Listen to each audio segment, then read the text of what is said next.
You ever get to the point in life where you realize ain't nobody coming to save you? Like, for real.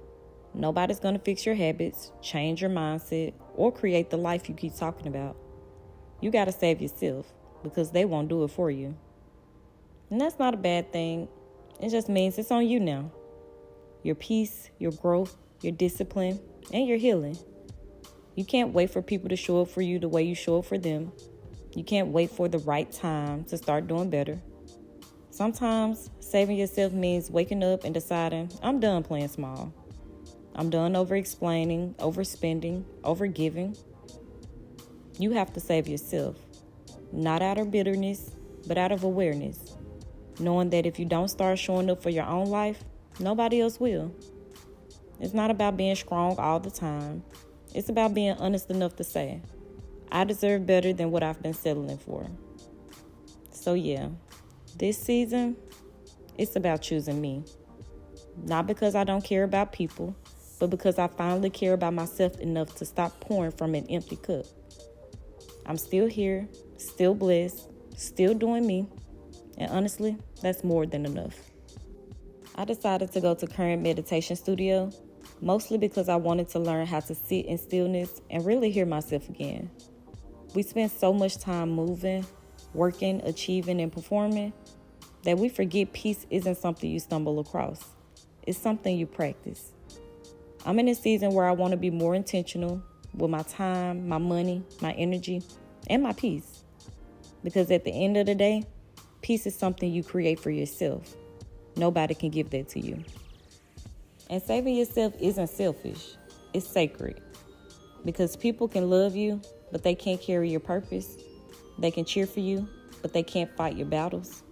And even the ones who mean well, they still might not show up the way you hope. Sometimes saving yourself means walking away from what's familiar and trusting that even when it's uncomfortable, it's still necessary. When you start healing, you stop repeating.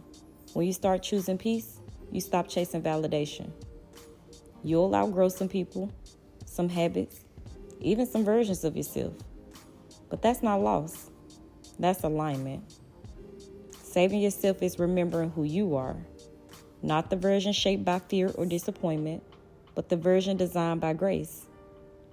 You don't need permission to evolve. You just need faith to keep going. This season is about choosing yourself, fully, intentionally, and without guilt. The real soft life isn't about luxury. It's about peace. True wealth is self-control, because a soft life without discipline is just chaos that looks good online. The real flex, having options, having savings, having peace that doesn't depend on a person, a paycheck, or a platform. That's the kind of wealth I'm focused on now. The kind that starts in your mindset long before it ever touches your bank account. So take the initiative.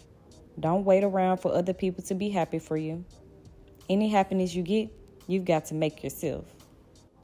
It's so easy to get caught up in the noise, everybody's opinions, pressure, comparison, that you forget to just pour back into yourself. It's on us to create the peace and happiness we want. Nobody can do that part for you. You can't pray for peace and still chase chaos. You can't ask for clarity and still ignore conviction. Sometimes saving yourself doesn't look loud. It's quiet. It's choosing peace over people. It's slowing down when everything in you wants to rush. But that's where the shift happens.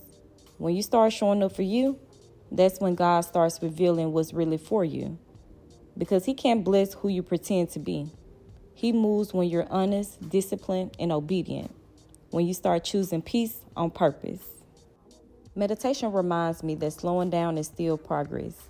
It's that space where I can just breathe, reflect, and recharge without distraction. Sometimes saving yourself looks like this. Sitting still, choosing calm, and realizing that peace is productive too.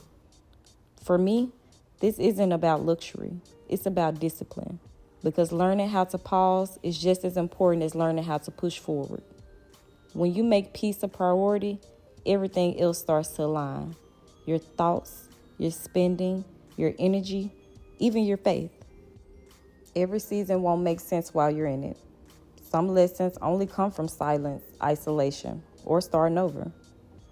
But even when it's quiet, God is still moving. Saving yourself doesn't mean you're alone. It means you're learning how to rely on Him, not them. So wherever you are right now, breathe. You're doing better than you think. Remember, growth is quiet work. Healing is hidden work. Saving yourself means forgiving yourself, letting go of who you were, and making room for who you are becoming. Saving yourself is choosing wisdom, learning how to show up for the life you prayed for. You don't have to have it all figured out. Just stay consistent, stay grounded, stay grateful. Because saving yourself is realizing that healing, growth, and peace, they're all inside jobs. You can't pour from an empty cup, but you also can't keep filling that cup with things that drain you and call it love. So maybe this season isn't about waiting to be rescued. Maybe it's about realizing you already have everything you need to rebuild. You have God, you have wisdom, you have grace. And that's enough, because you have to save yourself. They won't do it for you. Still here, still blessed, still doing me. And if you're watching this, that means you're still standing too. So keep going. God's not finished yet.